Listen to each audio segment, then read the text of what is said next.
Okay.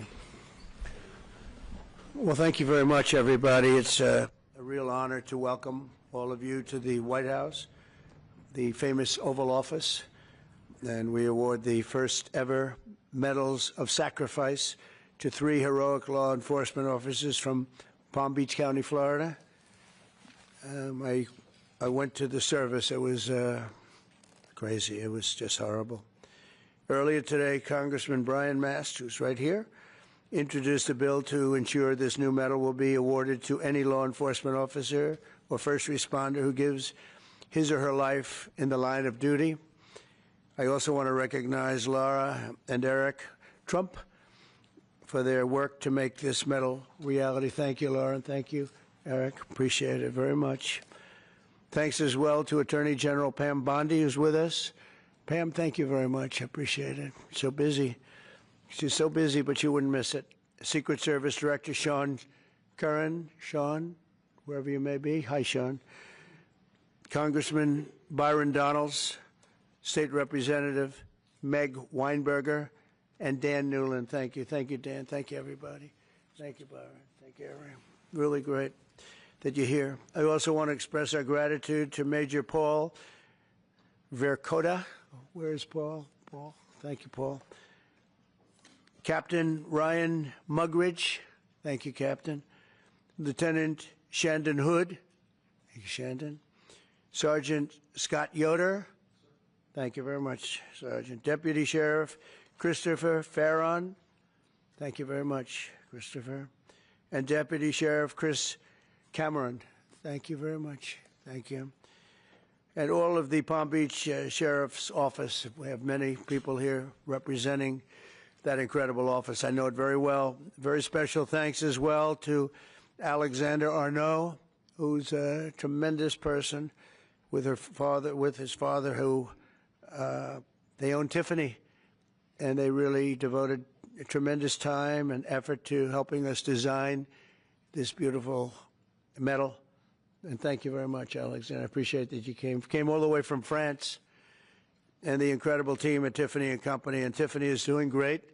He's a fantastic leader. You know all about the fantastic, the great Arnault family. And the fact that you came for this is very, very meaningful, actually. It's really incredible. But for crafting this beautiful medal, and I know he looked at it and he worked on it, and he had his best people working on it, and people are loving it. And this will go on for a long time. You'll be making that medal for a long time. Unfortunately, in one way, it's very sad, but we properly respect the ones that have lost their lives. Today, we also remember 3 remarkable heroes who will become the medal's first ever recipients. It's a big honor. Corporal Luis Piez Jr., Deputy Sheriff Ralph Butch Waller Jr., and Deputy Sheriff Ignacio Dan Diaz. And thank you very much. You're represented by family members who are, I was there with them. That was devastation. They were devastated. We're profoundly grateful to be joined by their loved ones. Corporal Piez's former wife, Doris. Thank you, Doris, for being with us. Thank you very much. Thank you. And his son, Cameron, good-looking son, too. Deputy Waller's wife, Denise. Thank you, Denise, very much. And Deputy Diaz's daughter, Alexandria. Thank you. Thank you very much. I want to thank you all. And the 3 officers we recognize today were close friends. They were really close friends and colleagues, and together they dedicated their lives to protecting the people of Palm Beach County and well beyond. And they were beloved by everyone and respected by all. Really, really top-of-the-line people. Countless times when I was in Florida, they proudly saved. And they saved a lot of lives. They were going around saving a lot of lives. Their reputation was incredible. They served in motorcades for presidents, called presidential motorcades, a very dangerous job, actually. And I was deeply honored to attend their memorial service last year. In a horrific accident in November, the 3 officers were working to restart one of their motorcycles on the shoulder of a road when they were struck by a SUV, struck dead center, and all 3 perished from their injuries. Essentially, they perished immediately. This was a terrible tragedy. It shook the entire Palm Beach community like very, very few events I've ever seen. All of Florida mourned their loss, and today our entire nation joins in honoring these three incredible patriots taken from us much too soon, much, much too soon. To Doris, Cameron, Denise, Alexandria, and to all of those who love these brave men, we are deeply sorry for your loss and eternally grateful for their sacrifice, their great, great sacrifice, just respected by everybody. We'll never forget their legacy, and we will never forget the debt we owe all of these great law enforcement heroes who have given their lives to keep our community safe and make America strong again. We have so many unbelievable people in the police department and other departments, first responders, firemen, a lot of brave, incredible people. And I'd now like to ask my son, Eric Trump, to say a few words, followed by Congressman Brian Mast and Alexander Arnault, who's going to be giving out the medals. And then I'll present the medals of sacrifice. Thank you very much, everybody. Thank you for being here, too. Thank you. Please. Mr. President, thank you very much. My father and I attended that funeral that day, and I can't tell you how moving that experience was. And one simple question was asked: why is there no medal of valor, medal of sacrifice that commemorates law enforcement officers, first responders who have fallen in the line of duty? And Congressman Mast, he was there with me that day. He was with my father, and we said, we're going to take care of this problem. We're going to get involved. And the first call that was made was to the great Arnault family who owns Tiffany's, and they said, without hesitation, that they'd be honored to design something absolutely beautiful that's a tribute to these incredible officers, these incredible EMS responders. And here we are, roughly 6 months later, with something that's truly beautiful. I want to thank the Tiffany's family, the Arnault family, for all the work they put into in their entire team. I can tell you this has been a nonstop effort. I want to thank the Congressman. Without the Congressman, his staff, we would not be here today. I want to thank the President for allowing us to do this. It's such an important mission. This medal is going to be given for hundreds and hundreds of years to come. And last but not least, I want to send, on behalf of this entire nation, on behalf of our entire family, the incredible families of the Palm Beach Sheriff's Office and your incredible families. They made the ultimate sacrifice, and know that we all appreciate their dedication. Many of us knew them, have met them, and we love them very much, and I'm sure they're missed. But today, hopefully, this is a great tribute to them, and I know, because of our wonderful President, that this medal will be given out for many years to come. Thank you very much. I would just start by thanking all of our law enforcement officers. The job is always dangerous, and you do it still every single day. And I would thank the families, because the job, as you are a reminder of, is often deadly. And I would thank you, Mr. President, because for the first time in our nation's history, you're willing to say to all of our first responders, all of our law enforcement, all of our firefighters, we're going to recognize that sacrifice from the office of the presidency for each and every one of them. And that's never taken place before, that recognition, that it's a job that's always dangerous and often deadly, and there's a debt that can never be repaid, but you're willing to recognize that debt. So thank you, Mr. President, for recognizing the debt. Thank you. Mr. President, Congressman, thank you very much for involving Tiffany in this process. We're very honored to having made these medals. Tiffany is a jeweler, as everyone knows it, but also a maker of American heritage. We were making the Medal of Honor in the 19th and early 20th century, and it's only natural that we followed with this heritage, just as we work on other very important American heirlooms. This medal was made in Providence, Rhode Island, in our largest factory in the U.S., out of silver, plated in 24-karat gold, just like the ceiling of this office, and represents the coat of arms of the United States. Mr. President, thank you very much. Thank you very much. Byron, would you like to say a few words, please? First, to be brief, to the families, we are so sorry for your sacrifice. but your officer from your family represented not just Palm Beach County, but the United States with honor. Mr. President, thank you for allowing this to go forward. To my colleague, Congressman Mass, thank you for your leadership. We will always honor first responders in the United States of America. Thanks. Okay.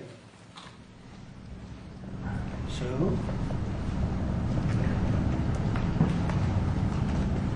you want to help us out with this? You're the one that made it. That's beautiful. That's beautiful.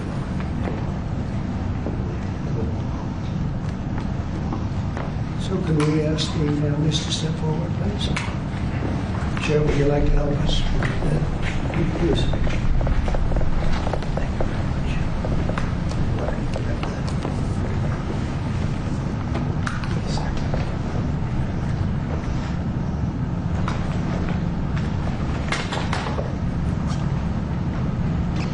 First families. Thank you, sir. I appreciate it. Thank you very much. Thank you very much. Take care of yourself, okay? Thank you very much. Sure, thank you. Okay, forward, stay right over here. Okay.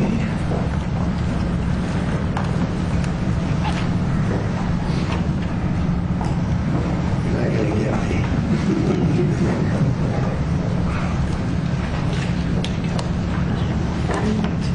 Oh, thank you. That's right.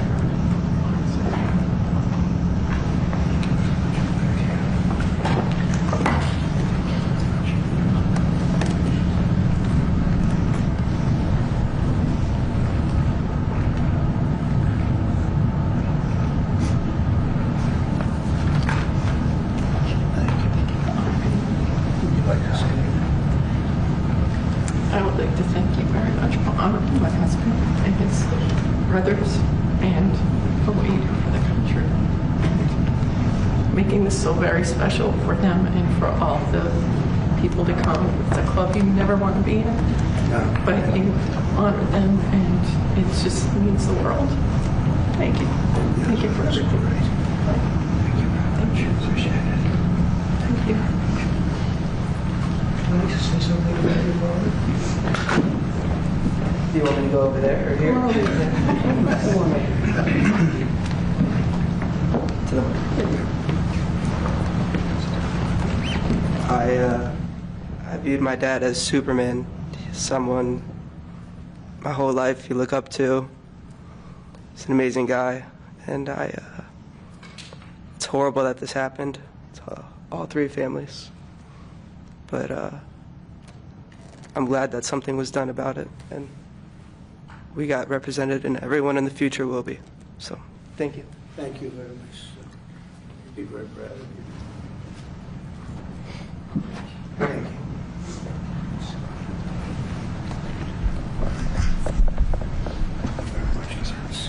Thank you, Mr. President. Thank you very much. Thank you very much. Thank you very much.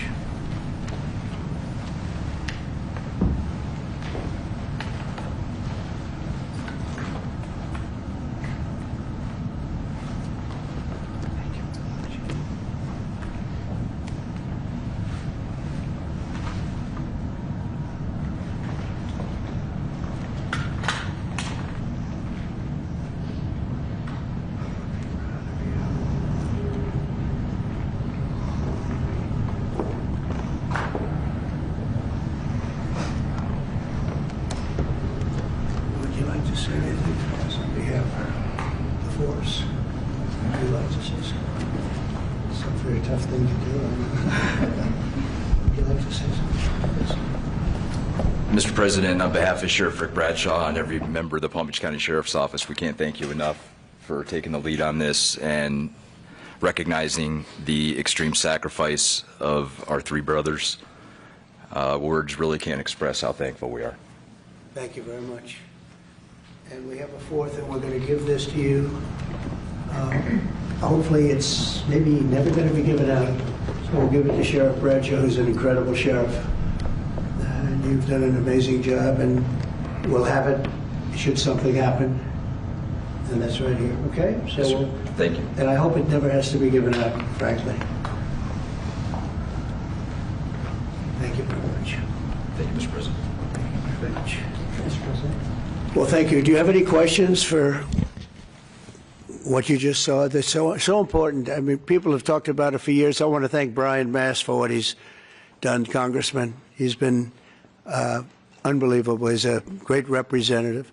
And he worked hard. He wanted to do it right, and we wanted to go somehow. We could get him done pretty easily in one way, but we wouldn't get him done by Tiffany. And the fact that the Arnault family stepped up was absolutely incredible. It means more when you get a name like that. I think it means something extra. But these were incredible people, and they're looking down on you right now, and they're very, very proud, very, very proud of all of you. And it's too bad we had to be doing this, but I was there with you that day. That was a rough day. Thank you very much. Would you have any questions? Yeah. Do you have plans to give this award to any other families posthumously find themselves in the same position as having made this sacrifice? And then after the test, one question about your call today. Having to do from a previous? Yeah. We're looking at the possibility of that, yeah. You had a lot of people die in the line of duty when you think of it. And we figured it was time to start. We haven't had the situation arise. This was a terrible situation. We haven't had it arise yet, but we're looking at going back a little bit and see what we can do about that. Yes, strongly. Yeah, go ahead. On your call with President Putin today, yeah, you'd mentioned that the Pope would like to take a role potentially in mediating these talks. Does that mean that the U.S. is taking a step back from... No. I think it would be great to have it at the Vatican. Maybe it would have some extra significance. And I saw that it was discussed yesterday, so I thought, and people told me that they'd be honored to do it. I would imagine they would be. So, no, I think it would be maybe helpful. There's tremendous bitterness, anger, and I think maybe that could help some of that anger. So having it at the Vatican would be, in Rome, would be I think it would be a great idea. Thank you. Mr. President, as you know, can I say... Go ahead. Mr. President, as you know, 2.5 months ago, Ukraine President Zelensky agreed to that 30-day ceasefire that's been on the table all of that time. What was the extent of your conversation with President Putin today about having him agree to that same 30-day ceasefire proposal that you, Mr. President, put on the table? Well, what we've done, and very strongly, is we said, let's get this thing going. You know, I had many of the leaders of European nations on the line with me right after the call, and we have to get that thing solved. 5,000 young people every single week on average. And I've seen satellite pictures. You don't want to see these pictures. We'll have to see what happens. This was not my war. This is not a war that would have happened if I were president. This is not my war. I'm just here to try and help. We've spent hundreds of billions of dollars on this war, and yet that's not, frankly, we made much more than that just in 4 days in the Middle East. It's a lot of money, but we do much. This is about thousands of people dying every single week. 5,000, 6,000 people dying every single week. And just like you have the relatives here, wives and children and everything, you have, these soldiers, they say goodbye in Ukraine and in Russia, and then their parents never see them again, except maybe in pictures of horrible scenes, because I've seen some scenes, I've never seen anything like it. So we're going to see if we can get it taken care of. Yeah, please. First off, our thanks to the members of law enforcement who are here, and our condolences to the families. We're very sorry for your loss. Mr. President, on Ukraine and on your call today that you had with President Putin, you said last week that you thought nothing was going to happen, no advances would be made until you and Putin got together. Do you still feel that way? I think something's going to happen. It's a got very big egos involved, I tell you. Big egos involved. But I think something's going to happen. And if it doesn't, I'd just back away, and they're going to have to keep going. Again, this was a European situation. It should have remained a European situation. Should have remained. But we have, because the past administration felt very strongly that we should be involved, and we got involved much more than Europe did in terms of the money and all of the things that we gave. We gave a massive, I think, record-setting amounts given to a foreign. There's never been anything like this, both weaponry and money. And Europe gave a lot also, but they didn't give anywhere near what we gave. We gave probably almost 3 times the amount. And it's just a shame. The whole thing is a shame. The level of death is just a shame. Yeah? Did you ask President Putin to meet with you About what? about Ukraine? Of course I did. I talked to him about it. I said, when are we going to end this, Vladimir? I know him for a long time now. I said, when are we going to end this bloodshed, this bloodbath? It's a bloodbath. And I do believe he wants to end it. You know, when I made the call, I told the people last night, I spoke to the heads of the different countries, Germany and Finland. We had Italy, as you know, and UK was on the line today, and a couple of others. And then they were in turn calling everyone. Ursula was there from the European Union. She was terrific. And we spoke for a long time about it. And they got a problem. It's a big, big problem. It's a terrible war. It's a very hard to extradite themselves away from what's taken place over there. The amount of anger, the amount of hate, and the amount of death. It's very hard, very tough situation. But I said to him, we got to get going. And I did say also, if I thought that you couldn't do it, I'd step away, because what are you going to do? We don't have boots on the ground. We wouldn't have boots on the ground.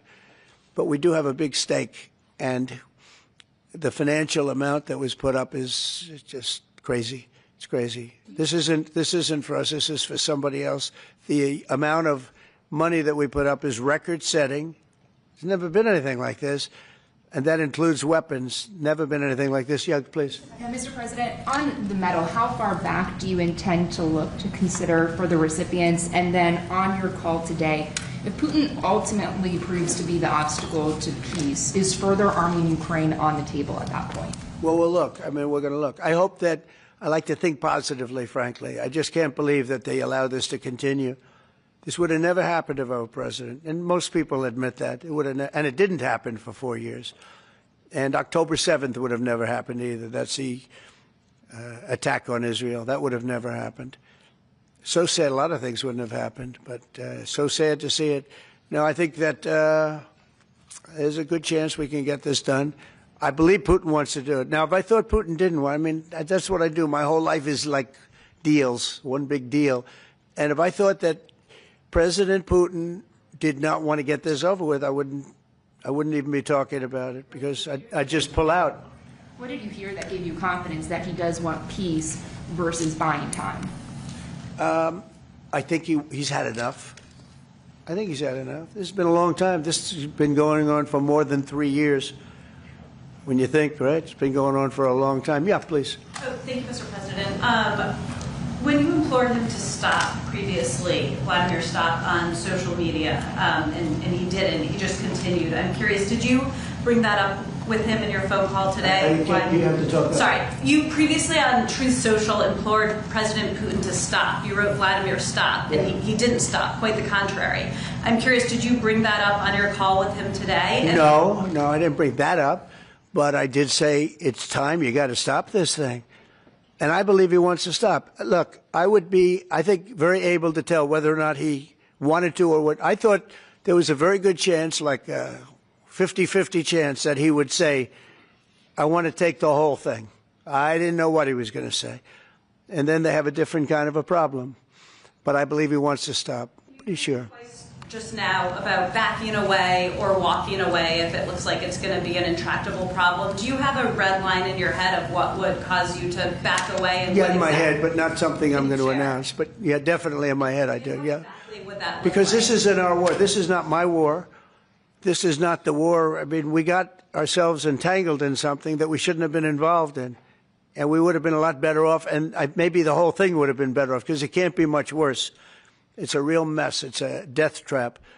So I think that, yeah, I would say I do have a certain line, but I don't want to say what that line is, because I think it makes the negotiation even more difficult than it is. Yes, please. Mr. President, thank you all for your sacrifice. I'm so sorry for your loss and everybody. You mentioned the bloodbath you want to see end in Ukraine.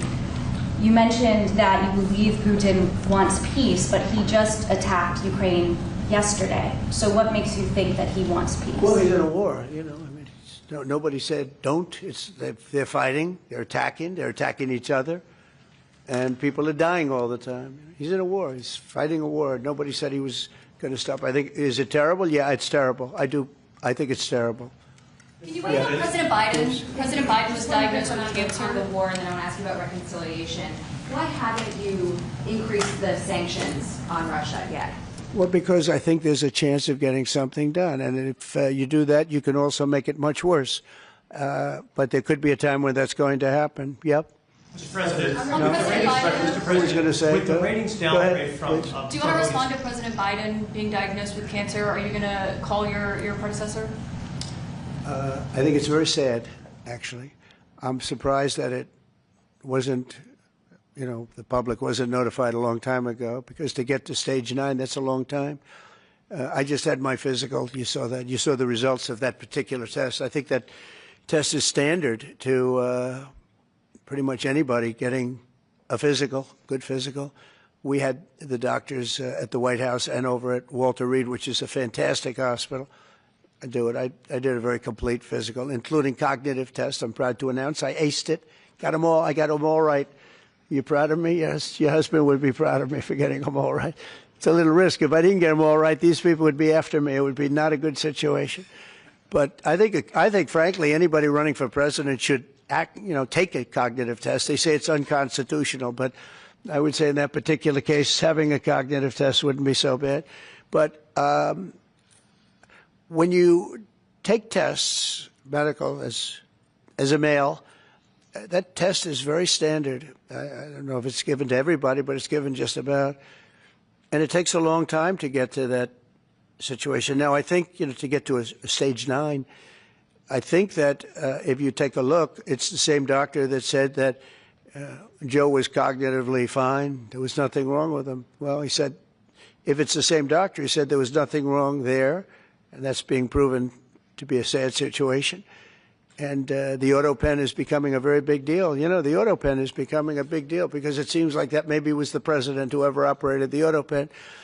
But when they say that that was not good, they also, you have to look and you have to say that the test was not so good either. In other words, there are things going on that the public wasn't informed, and I think somebody's going to have to speak to his doctor. If it's the same, or even if it's 2 separate doctors, why wasn't the cognitive ability, why wasn't that discussed? And I think the doctor said he's just fine, and it's turned out that's not so. It's very dangerous. Look, this is no longer politically correct. This is dangerous for our country. Look at the mess we're in. You're talking about all these questions on Ukraine and Russia that would have never happened. As an example, if I were president, would have never happened. The other thing is you have to say, why did it take so long? I mean, this takes a long time. It can take years to get to this level of danger.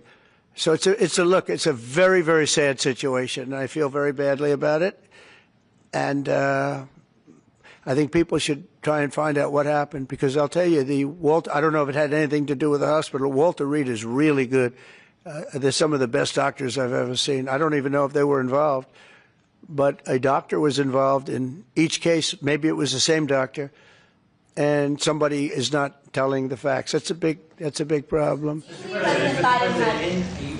President Zelensky of Ukraine says that the Ukrainians are ready for a ceasefire, they're ready for peace negotiations. In your mind, is Ukraine doing enough to get this peace? I'd rather tell you in about 2 weeks from now, because I can't say yes or no. I think, look, he's a strong person. Zelensky, a strong guy, and he's not the easiest person to deal with. But I think that he wants to stop. He's, not. It's a very bad thing that's happening over there. I think he wants to stop.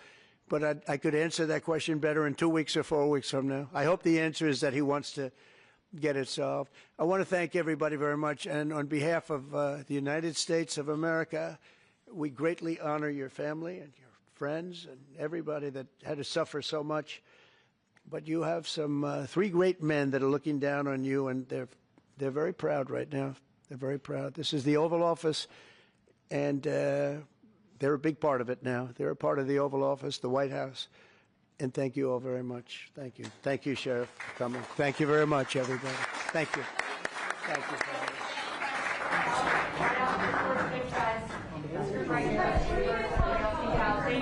Thank you all. Thanks, guys. Thanks, guys. Head right out this way. Just come forward. Thank you. All right, let's go, guys. Thank you. Thank you. Thank you, guys. Thank you. Head this way. Thank you. Thanks, guys. Thank you, guys. Thank you, everyone. Thank you. Thanks, guys. Thank you. Go around the doors.